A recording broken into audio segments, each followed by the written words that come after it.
大家好，最近在 Facebook 的 Obsidian 社团里面，有一位网友问了一个问题，让 Obsidian 也能够实现类似 Writesong 的编辑方法。我们先来看一下 Writesong 它基本的编辑方法是怎么样子。Writesong 的编辑形式可以设定成，在最左边就是最后输出的专案笔记长篇的笔记内容，而右侧则是由多个卡片组成的永久笔记的参考的内容。在撰写这个专案笔记的时候，就能够从右边的这一些永久笔记的卡片里面去复制出需要的内容，再把它给新增到长篇笔记里面。因为 Obsidian 并没有类似卡片的这种形式，因此我就想了几个方法，透过其他的外挂来组合出类似 Writesong 的编辑形式。以下就是我想到的2个方法，会使用到下面几个外挂来达成这一些需求。首先就是会使用 Query Control 这一个外挂，再加上 Hover Editor， 最后再透过 Note Gallery 来形成另外一种卡片的形式。透过这样子的方法，我们也可以让 Obsidian 达成类似 Writesong 的一个编辑格式，能够很方便让我们在产生输出用的长篇笔记的时候，也能够很方便的来参考以前写好的永久笔记的卡片。那以下就来简单的介绍我的这2个做法。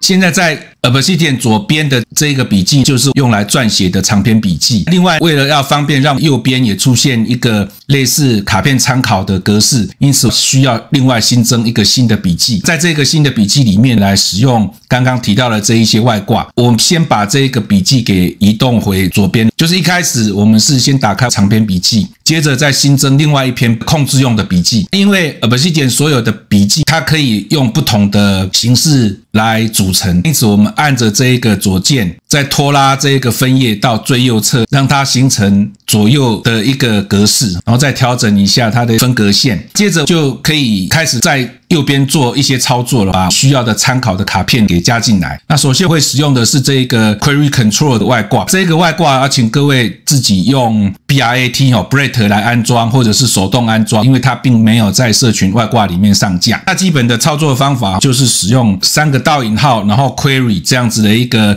程式码区块，就可以把它给组织出来。在它的程式码区块里面的第一行可以放入要搜寻的关键字，那到时候就会根据条件来搜寻笔记里面符合关键字的所有的笔记。那接着我们的后面用 tag 冒号来指定是要针对哪一类的标签来做操作就好，因此可以把需要的标签给写在 tag 冒号这个栏位里面。后面这个 render markdown 是说它查询出来的这一些内容需不需要使用 markdown 的格式来对它做渲染。我们这边是不需要，我只需要一般的纯文字就可以了。写好了这些程式码以后，它在呈现上就会自动到井号 Obsidian 标签里面，把所有有出现美化这2个字的所有笔记都显示出来。如果你把它展开，它会把符合关键字的这一列给显示出来。符合关键字的内容出现以后，就可以再来参考这一些卡片的内容，来形成我左边的长篇笔记的内容了。如果你想要看到它里面的内容的话，就是可以做一个点击，它就会开启在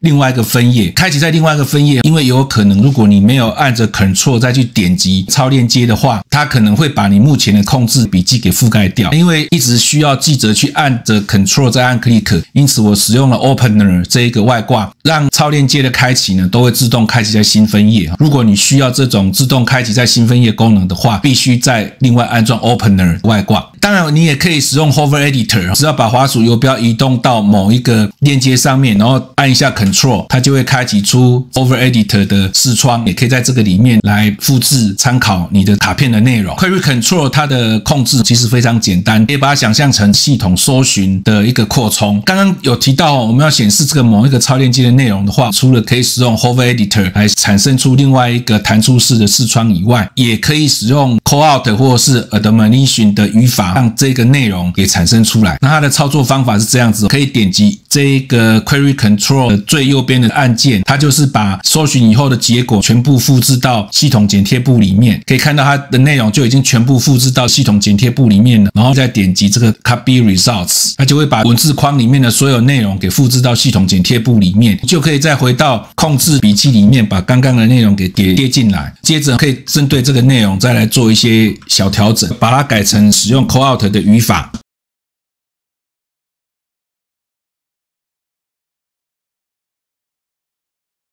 这样子我们就把刚刚这个超链接改变成是 call out 的语法了。只要在这个链接的地方再加上惊叹号，就可以把它变成可以显示它的内容的格式。点击展开，这一篇笔记的内容就可以完整的呈现出来。这样子就不必再开启另外一个分页来看它的内容了。可惜它的缺点就是它出现的内容没有办法控制它的长度，因此它会把所有的内容全部通通呈现出来。当你卡片的内容如果比较大的时候，你就会看到这个内容会变得非常的长。那因为刚刚复制出来的这一些结果有10几个超链接，如果你要使用刚刚手动的方法来增加这一些 call out 或者是 admonition 的这个语法的话，会很麻烦。因此我们可以使用正则运算式，直接就把特定的格式把它自动变更成 call outs 或是 admonition 的语法。我这个控制的方法有写在我的文章里面，各位有需要的话可以自己再到我的文章里面去做参考。如果你想要在 Obsidian 里面直接使用正则运算式的替换的话，就是只要在安装 Global Search and Replace 外挂，就可以在 Obsidian 里面直接做正则运算式的语法替换了。接着再来看看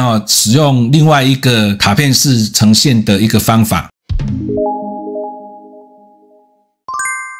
另外一个让卡片变成用卡片式的方法呈现的方法，其实会相对的简单一点，就是直接使用 Note Gallery 外挂。在这个 Note Gallery 外挂，事实上是跟 Query Control 有类似的功能。首先就是在 Query 这边写下要搜寻的笔记的一个搜寻的条件，比如说 tag 冒号，就是指定要使用井号 Obsidian 标签，并且要让它符合有美化关键字的，它就会产生在 Note Gallery 的清单的内容。那只是它呈现的内容是一个一个的卡片。这个卡片它会用比较小的字型来呈现，因此在一个画面里面可以容纳比较多的笔记。要看它的内容的话，就是直接再点击它，它就会开启在另外一个新的分页。这个时候就可以直接来针对这个分页的内容再来做参考或者是复制的操作。Note Gallery 它也是类似程式码区块的方法来指定的，但是这个程式码区块开头的符号不是使用倒引号，而是使用 tilde， 就是这个波浪号。3个波浪号以后，后面再加上 Note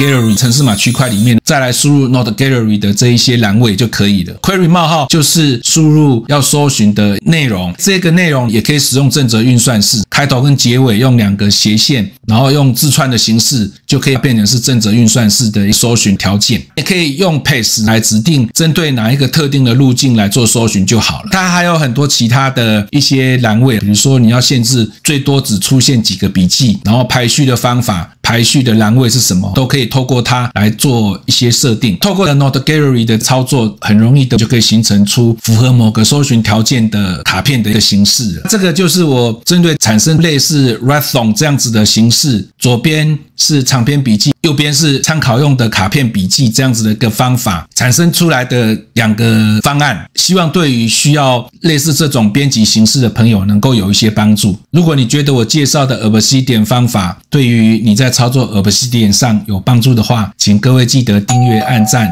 分享。今天就介绍到这边，谢谢各位。